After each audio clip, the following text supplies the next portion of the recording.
Welcome to the Top Order Podcast, 20th of September here. We're just about 2 weeks away from the start of Cricket World Cup 23, all kicking off in Ahmedabad on the 5th of October, England versus New Zealand.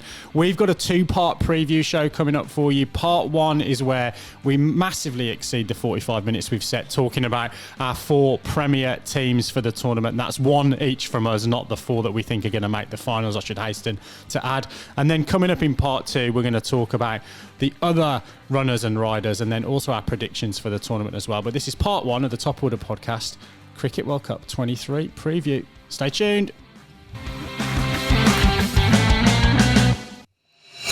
Well, boys, plenty of planning over the course of this week in the Slack channel for Cricket World Cup 23. India have, I think, actually announced the dates and the venues and stuff now, haven't we? So I think the players know at least where their first sortie is. Maybe it's a sort of a mystery tour after game one. But joking aside, venues are all out of there. There's a lot of travel for the teams, and led to believe there isn't any business class on domestic airlines in India, so they'll be going around the country, and I think England, for example, play at 9 different venues through the course of the tournament or something like that. So lots and lots of internal flights, which might not be good for the taller fast bowlers and their dodgy backs. But we're going to talk through the teams that we've chosen to really preview in terms of the tournament, and no surprises. We've gone broadly down, our sort of Patriot lines, haven't we? With obviously one exception, if you can count the people in the podcast. But I think we've got to kick off with I think New Zealand, haven't we? We've got to start with the country of this podcast's birth and conception, and that's New Zealand. Some good news for them. Kane Williamson talking up his fitness recovery. Listened to him on the Cricket Collective this morning. He seemed quite positive that his rehab had been going really, really well, and expects to play a pretty full part in the tournament. Some other injury worries, though, after the back of that England series, which I'm sure we'll get into. But where do you want to start with New Zealand, Stu? I mean, honestly, to start, I think I'm just excited for this tournament, and the fact that our podcast kind of started off the back of the last 2019 World Cup. So it sort of feels like it's coming full circle to be discussing all of this stuff again. Hopefully not. Well, let's just spend a minute on that final show. Let's not. Let's quickly move on. I think the sort of the way we're going to kind of structure this is at the start to sort of look at the reasons why we think, the positives, I guess, and why we think our side is going to be up there right in the thick end of things. And pretty much for New Zealand, I think the fact is that we're always there. Honestly, it is as simple as that. If you look back in the history of the Cricket World Cup, you have to look back to 2003, but to find a time that New Zealand didn't make the semi-finals. It does go back that a long, long way. And even that 2003 tournament, it's because New Zealand decided not to go to Kenya, forfeited the game, lost the points for the Super Six. They made it in 1999. So, this is a long history now of New Zealand making the semi-finals. And actually, even though, the way New Zealand, every single World Cup, sometimes we look at the lineup and we go, okay, maybe they're not in the top four sides, but somehow the sum of all the parts seems to add up to a semi-final spot. Yeah, I mean, playing long-form tournaments is something that New Zealand has been good at over the past, and that's why I'm excited about our chances for this World Cup, because I look down that lineup. While it may not be the strongest lineup in the competition, I feel like if we, on our day, we could beat anyone that we come up against. There's no fear there. It feels like a lineup that gets the job done, and that's what New Zealand sides have done so well in tournament play, is they've done enough to win every game. They find a way, like they did against Australia at Eden Park in 2015. When there's close games of cricket, New Zealand do enough to get themselves to the knockout stages in pretty much every tournament you guys have played in from a white ball perspective over the last 10, 12 years. Yeah, and I think that's when you look at the actual balance of the side. We've talked quite a lot in recent months, I guess, even this past sort of whole year, really, for New Zealand. It seems like the main focus has been about rotation and building up that depth and playing, one, rotation, one, giving guys opportunities to play and earn money around the world. That actually, that is a big deal for New Zealand because of the way that our contract structures are focused on. And actually, the other one has been building this depth and also giving guys opportunities to take breaks. But while they've been doing all those things, I don't think the roles of anybody has changed. So, while we've played so many different players, and now we're going into a Bangladesh series, which sees, I think, only 5 players from the World Cup squad actually playing in what is our lead into the World Cup tournament. Everyone that goes there and everyone that's coming back into the squad knows what they're supposed to do. And I think that's as much as I do have slight concerns that we haven't really had this core together in a sequence of games. But I think that the fact that everyone knows what they're doing is a big positive for New Zealand. Just on that, can I maybe put a shadow of doubt there around roles and things like that, is that we don't actually know what our final 15 is. We have some serious injury concerns with Kane Williamson coming back from his knee, and Tim Southey now having surgery, I believe, tomorrow on his hand, with every chance he could make it back in time. But who knows what happens? How does that... If those are two integral parts of our team, does that not change roles and make things a bit more difficult? I think for Kane, the indication that I'm getting now, and from what Binksy said before, I hadn't heard that interview before, but they keep talking about, will he be fit for game 1, which makes me think if he's not fit for game 1, he's going to be fit relatively soon after. And, even if he's not fit, then we kind of know, okay, well, that means someone slots in at 3, but everyone else kind of stays the same, or Mitchell goes up, or whatever. We do have one batting cover, and Kane will be there soon. So I think for Kane, as long as he's back, after game 1 or 2, then that's not too bad. The thing is that if you're carrying Kane and you're not sure exactly when he's coming back, I don't think you can afford to carry Southey if he is not fit or going to be close to fit for game 1. Because then your squad is essentially 13 players going into the first 2 or 3 games potentially, and there's every chance that someone's going to stiffen up on a flight, or you could go down with anything on the morning of a game that puts you in jeopardy of having to play one of those guys when they're not ready, right? Yeah. Or you want to give opponents different looks. And I think one of New Zealand's strengths is they are actually able to adjust subtly the balance of their side to give them an extra spinner if you want to take Santner and Sodhi and somebody else. New Zealand have a lot of options through the strength of their bowling all-rounders in particular, that they can throw different looks at their side without having to drastically change the look of their 11. And as much as I hate the whole rest and rotation thing, with 9 round-robin games, you're just going to need to switch out players to rest them as well, to manage. You're going to need to throw different looks at different opposition. Yeah, and we've only got 4 seamers in the lineup at the moment. So, the guys in there are Bolt, Henry, Southey, Ferguson at the moment. You take Southey out, and those 3, and we've seen seen Ferguson have troubles with injuries in the past. Milne, if they bring him covered. I think that, I don't know, the latest press release we obviously got from New Zealand Cricket has come through and sort of said that Southey's going to have the surgery, and it's basically going to be pain management from there. If the surgery goes well, can he manage the pain? Because it's going to hurt for him for the rest of the, it's not an injury that he's going to be able to be pain-free in 2 weeks' time. Yeah, and I guess the other element is I'm not 100% on the rules there, but he's not going to be allowed a sub-fielder, is he, if he's carrying that going into the game? He's going to have to stay on the park, or, feign a hamstring or whatever to go off if he does want to burgle his way out of fielding. Yeah, and if you want to get someone else in, you've got to replace them for the whole tournament. So, look, I think if Milne gets through this series against Bangladesh, he's certainly, if I was running the squad, he'd be the one that's over there covering. He'd be on, he'd be with that squad at all times, basically, for if we need to release Southey and just pick him outright, or if something happens and he needs to come in.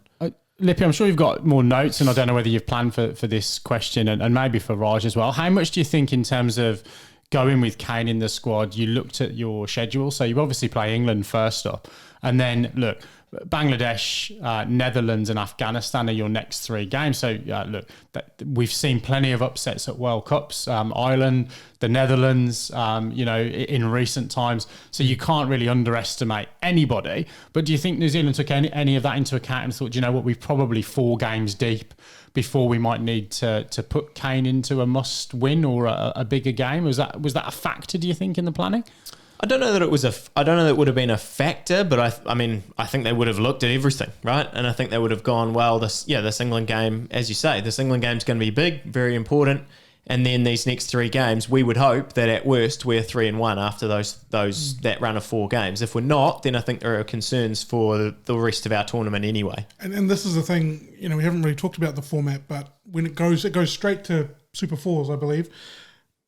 It's not going to be easy to make that top 4. If you drop a game here or there, you're actually in a little bit of strife and you might have to rely on run rates, etc. like that. So while that is important for New Zealand, I don't think they can factor, losing games. I think that's something that's really important. You got to try and win, really, really win every game. Yeah, well, I mean, I looked at 2019. India and Australia had 7 wins out of 9. England had 6 and New Zealand and Pakistan had 5, and it was run rate that got New Zealand into that semi-final and obviously into that final ultimately. So, yeah, look, I would say you probably, the way that these sides line up, look, to me, it looks, they're a very sort of, without going too far ahead in terms of predictions, I think there's a big middle pack that can all kind of fight for some of those semi-final spots. So I would say 5 or 6 wins is what you're going to need at a minimum again to get in. I think 6 will get you there. 5 is sort of on that fringes again. So, that I'm sure they've looked at all of that. All of these teams, I would hope, have looked at all these things and gone, look, we're playing this team at this venue. These are the games we need to target to absolutely kind of nail down our spots. Awesome. So other than past performance being a predictor of future success as your major reason for why New Zealand will go well, any other things you want to cover off there, or are we on to the threats for New Zealand, do you think? I think our bowling lineups are very settled. I don't think we need to go in terms of that too much. I'm happy to kind of talk about the threats, and I think for New Zealand, really, we've touched on it a little bit. I think that New Zealand's biggest challenge is going to be once things get up there in terms of the runs. Like, yes, we have all these structured performers, we have all these fixed roles that everyone can kind of play.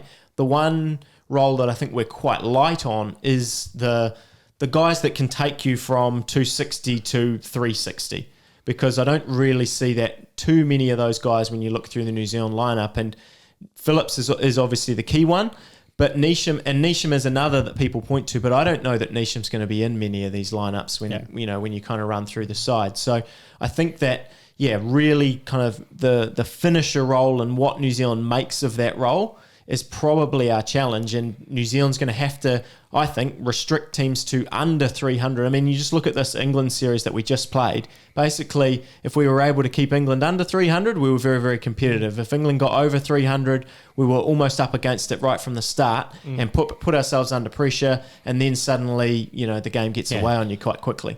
We've got a challenge on each side of the ball there, and the first one there with the bat is, as you mentioned, with our non-selection of Finn Allen, we're definitely looking at setting a platform and shooting for that 50th over. We're not going to go out hard at the start of the innings. That by all sort of, that's what it looks like.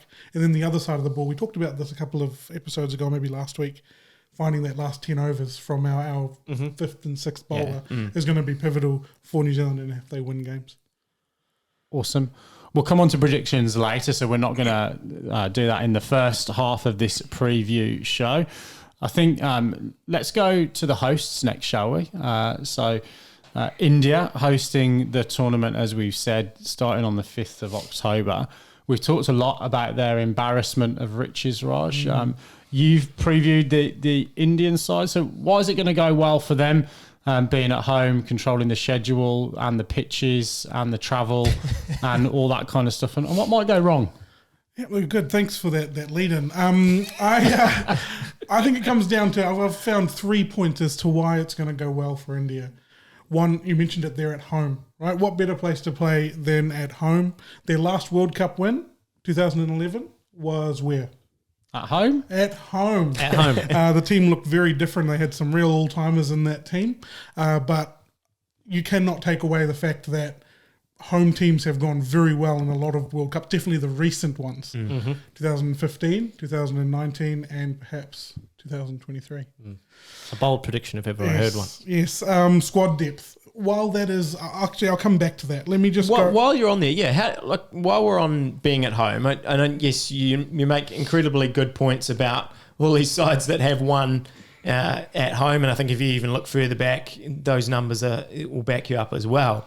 But what do you think about managing those expectations? Because they are going to be absolutely astronomical for this Indian side. And, one sort of slip up, they've got an India-Pakistan game quite early on in that tournament. If things don't go well, how much do you think they're actually kind of thinking about and managing that and sort of embracing it, I think? Because from a New Zealand point of view, New Zealand certainly tried to embrace playing at home. In India, sometimes it can feel like they're sort of having to block out the noise rather than really embracing it. I think that India will be one of the best team, if not the best team, at blocking out that external noise. They play a lot of games, IPL, shorter form sort of 2020 games where the hype surrounding those games is absolutely astronomical. It's not something new to them. I think that if any team can deal with it, it is this team. It's also a 50 over. It's a longer format game. It lets them get themselves into the game. They don't have to go bash right from ball one. They can warm themselves into it and still score 400. I think they'll be able to deal with that. But I do think that will be a factor when it comes to later in the tournament. But I think it won't really affect them, in the group stages, getting to the deeper parts of the tournament. And we interrupted you there. Second point that you wanted to make about the positives for India? Positives for India is that you go through that lineup and they have some of the best players in the world in every facet of the game. The batsmen, the bowlers, the all-rounders. A lot of their players would walk into any team that is in this World Cup. But that is actually a bit of their Achilles heel as well. You talked about their biggest threats, and I've got here their one biggest threat that I'm going to highlight is the selectors. I think it's a massive threat for them. And in a long-form tournament with 9 round-robin games, I think the cream will rise to the top, but they don't have to do anything fancy. They just have to pick 11 good players every game for each game that they're playing, but I can see some hurdles when it comes to picking those 11 players. We've seen it before. Yeah. Look, I guess the good thing and the positive spin on that is they can only pick from 15. Obviously, over the course of the last 2 or 3 years, they've seemed to be able to pick almost a third string team for some of the white ball stuff, and still you're looking down the scorecard and, seeing Sky come into bat or Kohli or Kishan or whoever you want to name. There's always that box office player, whereas yes, they're going to have their 15 box office players, but take away the fact that you're probably going to carry a spare seamer and a spare batter and someone else who can keep wicket. Straight away that probably makes their permutations a little bit easier with a smaller squad. It's not like a bilateral series at home where they can call whoever they like in at any point. So that might help them a little bit throughout the course. I do feel like, and I'll just look at their 1 to 11 here in a second, and I do think that when we start looking at data-driven decisions, that's when those permutations come into it. They go, okay, we've got Trent Bolt coming in, swinging it in. We want to pick KL Rahul at the top of the order because he's better around his front pad. I've just made that up. But rather than just picking Rohit Sharma and Shubman Gill, who are your openers for the whole tournament, sometimes we might see something fancy like that. So with their 1 to 11, I think it's pretty stock standard, except for when you get to the 4 and the 8. So at 4, you've got KL Rahul and Shreyas Iyer fighting out for that number 4 spot. Iyer was told that he was going to have a bit of a longer run. Worst time in the world to have some back spasms. And KL Rahul came in and scored that great 100 in the Asia Cup. And all of a sudden, he's now going to be leading them, I believe, in the tournament against the warm-ups against Australia ODIs as well, the ODIs. So that makes Shreyas Iyer's job a bit harder as well. And then we'll continue on those in a second, but just with the 8, you've got the likes of Akshar Patel, Mohammad Shami, Shardul Thakur, and I've left in there Ravichandran Ashwins because I don't know if they will end up picking him in their 15. Well, Aksar's got to little niggle, isn't he? So whether he's fit for the tournament. Those are the only real permutations there. I think the other 9 are sort of locked in, but that's actually an embarrassment of riches. Those players would play in almost any other team that they came across, but there are some stumbling blocks there for selectors. Do you think there are going to be many, so you sort of alluded to it possibly a little bit there, but do you think, how many lineups do you think will go with only the 2 seamers and Hardik? Because they've just got, like you say, so many, we're probably going to have Kuldeep, we're going to have Ravi Jadeja, and I would say both of those guys are going to be in every single lineup, and, barring injury. Then you can have an Akshar as well in there. Like, I think that there's a very good chance that they go with those 3 spinners quite regularly if they're going to be playing on pitches. And then you've got Bumrah, Siraj, Hardik. It's a very, very well-balanced lineup, and still having those 3 spinners. I think it'll be different early in the tournament to late in the tournament, I think. We long talk about, India and the subcontinent as being somewhere that you're going to play 3 or 4 spin options in your side. I don't think we will see that. We've seen even in the IPL, there's been grounds that have been absolutely pick a seam attack.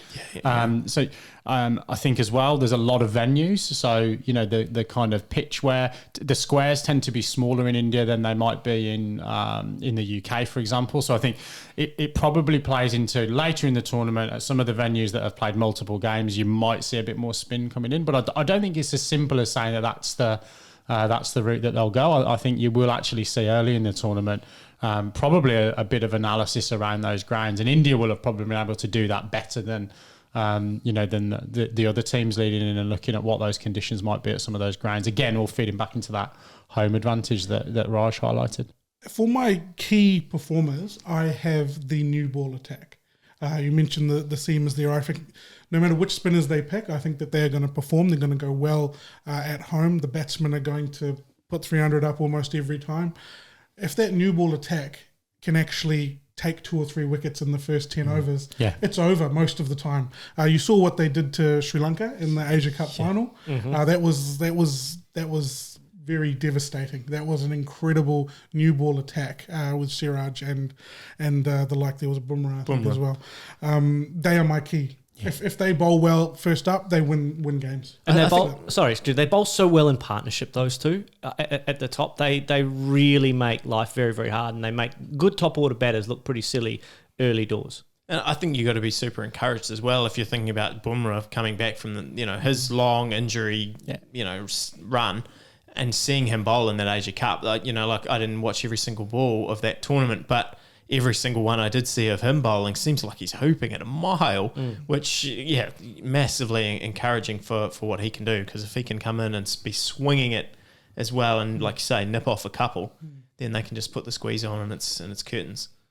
Any closing points on India? Have you got to all of your why it'll go well and why it won't? Yep, no, I've got to it. I'll just say they are a good team. Finish it with that. Awesome. Let's carry on in this direction, and we'll come to Australia last, Baldy. Fair enough. I'm trying to think of a way to do it. No, that's fine. England, some conjecture, but they are technically the holders of the trophy. I know. Certainly the engravers would tell you that, and the little shirt decal with the trophy on.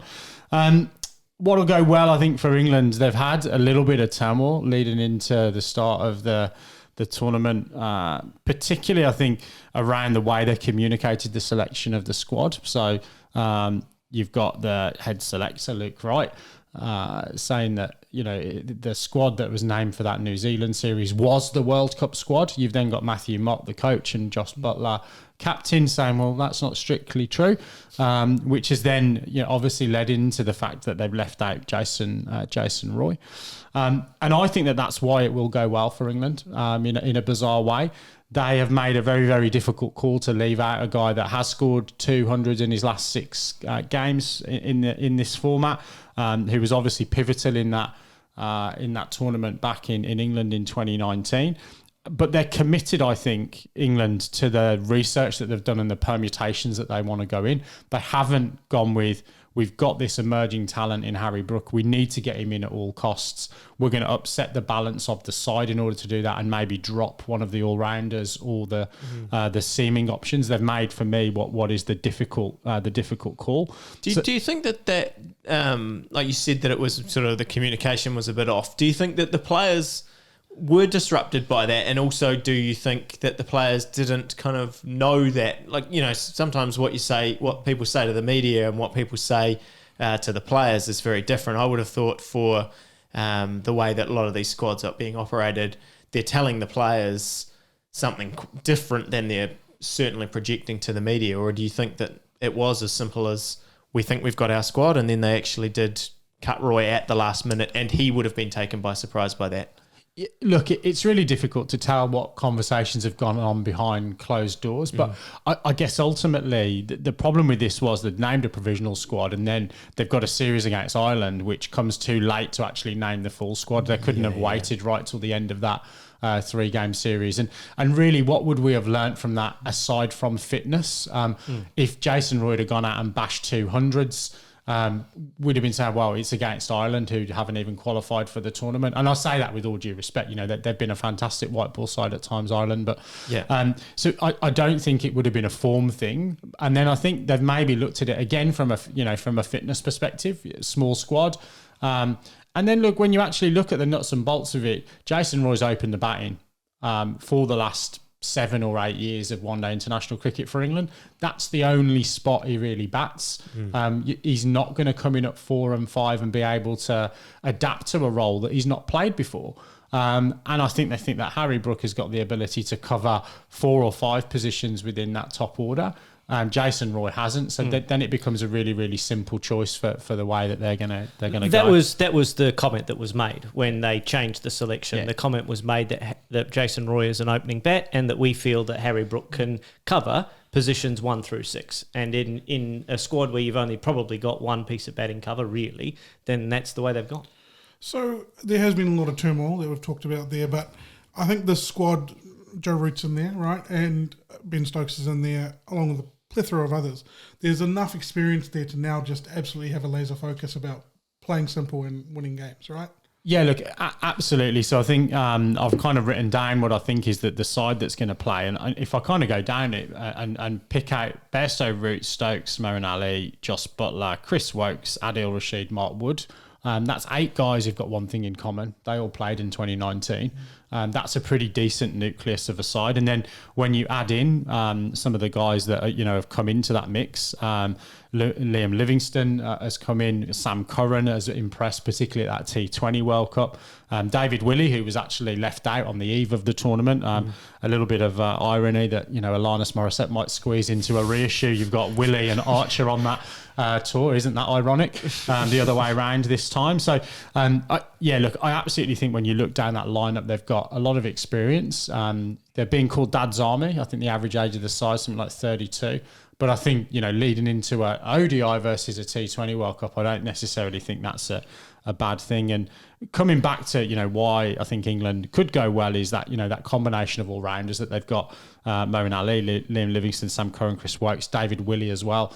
And they've got lots of options there with both spin away from the bat and into the bat, left arm seam, and then some pace on the bench as well with Gus Atkinson. So I think they've got some really, really good combinations there as well. Where does Adil Rashid bat in your lineup?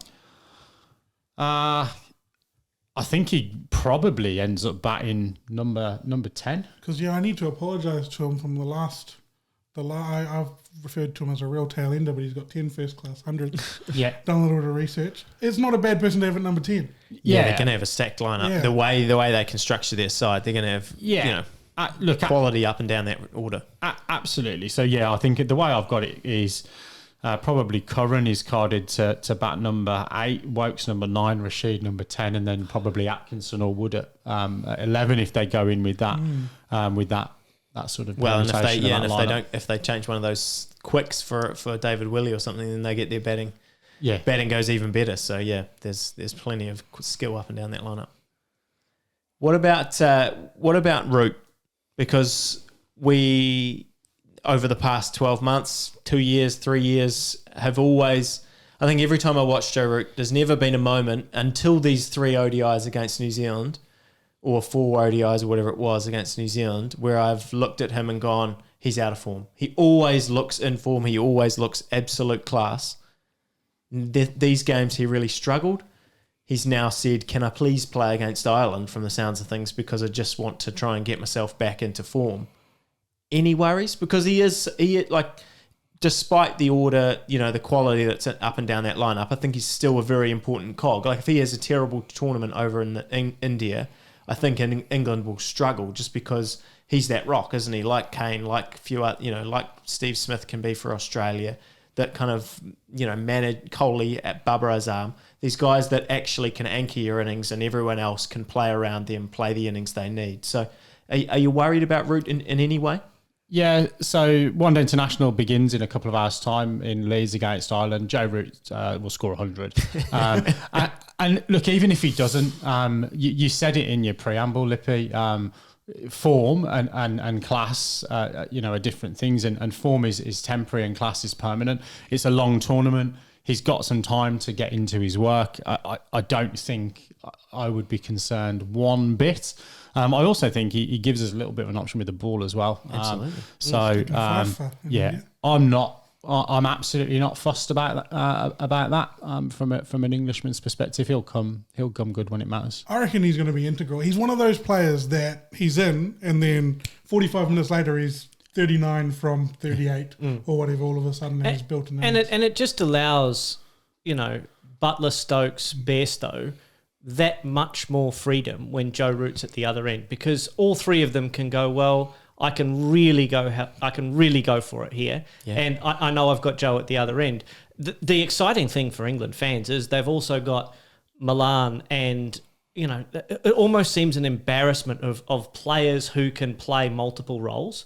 Milan can score quickly, but Milan can also bat for 45 overs if he needs to at one end, and Stokes can do the same. And it's one of those things where you look at that England side and you just can't help getting a feeling of like, this is going to be an exciting team to watch if you're a neutral. I mean, don't get anything wrong. You want to see us get our asses handed to us. If I could, yeah. But that's only because it's Australia v England and it's little brother v big brother. But it is just, as a neutral, it is so exciting to look up and down that lineup, as it is looking up and down the India lineup. And geez, these guys are going to be so much fun to watch play together. How could that actually go wrong then for England? Because when we think about it, there aren't many holes in that squad. Great question. Glad you asked. Look, I think in terms of England's biggest threat, I think there's a couple of components for me. So number one is we have gone in quite light from a batting perspective because of the way that we want to squeeze 4 or 5 all-rounders into that squad. So I think what that does mean is if we do have an injury, or we do have, and when I say an injury, it might just be a dodgy digit that keeps you out for a couple of games, but you're not going to replace someone. It means that we've got to probably go in with some permutations and fill a gap with something that wouldn't be the plan going into the tournament without really lots and lots of batting cover in the squad. So a batting injury or a loss of form, I think, upsets the balance and changes the way that England need to play their combinations. And then the second thing I've got, and look, this applies, I think, to all of the teams in the tournament, but I think specifically it applies to England for these reasons, is that we play across 9 different venues, and we have got, as I said, the average age of the side, somewhere near 32. Mark Wood has had his injury problems. Chris Wokes has had his injury problems. Sam Curran has had his injury problems. Even the likes of Liam Livingstone with a broken ankle. Obviously Stokes, Bairstow. And then we've got Jofra Archer as a travelling reserve there. I don't know under what circumstances a guy that's not played a game of cricket for 2 years is going to come into a must-win game in a white ball tournament. But we've got some issues, I think, around that, just soreness and stiffness. Reece Topley, 6'6", he's not going to look great in economy, is he? With his legs jammed under a tray table. So that for me is being able to get enough rest and recovery into their bowling attack throughout the course of the tournament is the biggest threat for me. Just focusing on the Kiwi aspect of your team, Ben Stokes. his health, over the last sort of 5 years, maybe a bit longer, has been quite up and down. How's he going into this tournament? I know you're not his physio, but from what you've seen and heard, how is he looking from a restrictions point of view? Is he going to be able to bowl fully if he wants to? Is he going to be able to bat up the order? Look, all the rhetoric, and I think if you look at the way that they've, certainly the way the media's portrayed the squad selection, there's no chance that he bowls. But then there was no chance that he bowled a 13-over spell in the first game of the Ashes series either. Yeah. There was no chance that he bowled at the IPL. There's every chance that he's our premier off spinner. You cannot write anything off with Ben Stokes. I don't think they're going in there with a view that he will bowl, but I can just see a situation where it's very, very nip and tuck, and all of a sudden I don't think you're going to get the ball out of his hand if he really thinks he can come in and impact the game. And he's great mates with Jos Buttler. And I think it'd be fair to say this is probably their final 50-over World Cup. Certainly that, Bairstow, Root, Stokes, Buttler, Wokes and Wood, they're probably not going to play together again. So, who knows what might happen throughout the course of the tournament. You throw Mo Ali in there as well. Alan Mullally? No, Mo Ali. Oh, Mo Ali. Okay. I didn't realise Alan Mullally. He's Australian, isn't he? No, he's not playing in this World Cup. No. But Mo Ali is. He's quite old too. Yeah, he is absolutely, and Rashid as well for that matter, and David Milan. So, none of them are going to be there next time round. 15 Australians though. Yeah, they're going to be there. Let's move on to Australia. Which 15 Australians will be there is probably the main place for Baldy maybe to start. Madge, Harold, Scott, and Charlene. I think. Yeah. I spent a long time in the 100-acre wood preparing for this, because I did go to a very Eeyorish place in the last week or so. I was very Tiggerish after the T20 series against South Africa, 2 ODIs in, and it was all tickety boo and bouncing around. Found the honeypot. Found the honeypot, looking for the blue balloon. We need some subtitles for those who are not from the southern hemisphere. But yes, so the wheels have come off a little bit in the last week for Australia. I mean, we were always. Let's start with the positive, right? Let's do the classic performance review. We'll start with the good. We'll then go to the bad, and then we'll finish on something good again. So we'll do the shit sandwich. We'll do the poo sandwich, right? Okay. So Mitchell Marsh is in terrific form again, as he was when we won the T20 World Cup. So if Australia are going to go well in that tournament, Mitchell Marsh needs to continue to have big, impactful innings at the top of the order for Australia. Whether he opens or he bats number 3, Mitchell Marsh is going to be a key cog in this Australian side. And he's going to need to be. The other reason I think Australia will go well is that if it is a seaming type of tournament, particularly early on, Mitchell Starc is one of the best, if not the best, new ball frontline first, second over bowlers in world cricket with a white ball. And we've seen that in multiple World Cups. So if Australia are going to go well, those two in particular will have to stand up very big and tall for Australia at the beginning of innings. If you have a look at the other side of the coin, if we go into the Eeyorish gloomy places, Australia, and Cricinfo did some stats this week, Australia's middle order batting, other than the kind of minor countries that we don't expect to feature well, worst in the tournament.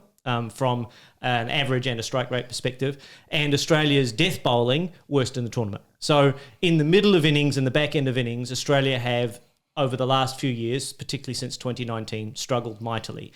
And we saw that in South Africa. So you very much did. In the last 3 ODIs, where Australia got absolutely hosed, Heinrich Klaasen in particular, but many of the South African batters took Australia to cleaners. Now, admittedly, Hazelwood played sporadically, Starc and Cummins didn't play, but Adam Zampa did, and Adam Zampa went for a McLewis and went for 113 and 10 overs. So all of these things are adding up to concerning lead-up points for the Australians. Wasn't this the same at the 2020 World Cup, though? Look, it is, and that's why I continue to be a little bit Tiggerish about the Australian team, because even though all these things are seeming to go wrong, lots and lots of players are seemingly injured, it all came together wonderfully for Australia in the T20 World Cup, and I have a little bit of optimism in my otherwise, traditionally pessimistic Australian view that it will come together for Australia when it matters. But if you take the results, South African results, they're out of it, and you look at the elements of that team, you've got to be very Tiggerish. Oh, absolutely. And the thing that gives me hope is Australia beat India in India this year. and play some really, really good cricket in that span. Travis Head was fantastic. Australia played really, really well at the top of the order in that series, and we beat a good Indian side, even though they were without a couple of their stars. They were without Bumrah and so forth. So Australia, despite having struggled against South Africa in some spinning conditions, I still think have got a formula for success, but they're going to need the players that come into the side, Maxwell, Smith, Stark, Cummins, etc., to come in form and to provide a real impetus to that middle order, which other than Marnus and one innings from Ashton Agar, Australia really have lacked over the last 6 to 12 months. And obviously it's a bit of a guesswork because we're recording this on whatever it is, the 20th, 21st or whatever it is today of September. So we're still a couple of weeks out from the tournament. Are we getting any whispers about any of those players that might not be fit? Travis Head's injury doesn't sound great. My concern is Travis Head's hand injury. Yeah. Sounds like it's a pretty serious break. Yeah. And having been through that injury myself, it is not you have an operation, you put a pin in, and 2 weeks later you're sort of right to go. You do experience a lot of scar tissue with a broken hand, and it's one of those areas where you've got a lot of minute movements and so forth. So and also impact pain is quite significant, with a hand injury. So the Travis Head injury is the most concern for me. Maxwell was also a little bit concerning in that he hasn't really yet fully come right from that horrific broken leg that he suffered almost 18 months ago now. It feels like that anyway. So those are the two that are a little bit concerning. All the other guys have little niggles. So in the first choice Australian 11, Head, Smith, Maxwell, Green with concussion, Stark, who probably will be fine, Cummins and Agar, who probably isn't in the first choice 11 in most scenarios, but if Australia choose to play two spinners, he certainly will be. They all have injury concerns to a greater or lesser extent. My only Tiggerish moment in terms of the Travis Head injury is that I really like Matthew Short coming in as a substitute. If that's the substitute we have, it would be him. Surely Marnus gets the nod after what he's done. I think in the balance of reality, it will be Marnus. But if they pick a top order player and they want to pick a like-for-like top order batter, they might look at Short. But it'd be hard-pressed now that Marnus has come in as the concussion and got 100 and got an 80 and looked really, really good. The only concern there is, do you have too many like-for-like middle order players in Smith and Marnus for Australia in that middle order? If Head doesn't play, does that force the hand a little bit with Agar that he must play? Look, I don't think so. Australia probably wanted to have 3 different looks at this World Cup in different conditions. So I think they probably wanted to have an 8-batter look where they had 4 all-rounders from whom they had to get 20 overs. That to me is concerning, but Australia have come out and said that they wanted to have a look that had 8 batters in it.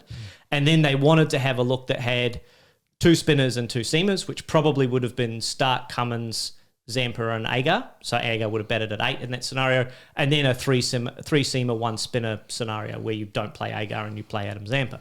So yes, Travis Head's spin would have been important, but I don't think it was essential. I think what we need is we need Cameron Green and we need Stoinis and we need Marsh to be economical and not go for big runs, because Australia at the death have been really, really poor. Stoinis has actually been all right up the top, but we've got Stark and Cummins and Hazelwood to bowl at the top. I don't think he's going to usurp those guys. So to me, the death bowling is really, really concerning. We've kind of left out our best death bowler too in Nathan Ellis. Like, Sean Abbott is good, but Nathan Ellis is probably the best death bowler in that group in my view, and we've left him out of the squad altogether. So, that's the concern as far as bowling goes. To come back to Marnus, it seems like he plays his best cricket as a concussion substitute. I'm not trying to be flippant, but he came in placement for Smith in the Ashes, did very, very well. He's come in as a concussion substitute in the last South African series and done very, very well. So as long as you tell Marnus before he goes out to bat that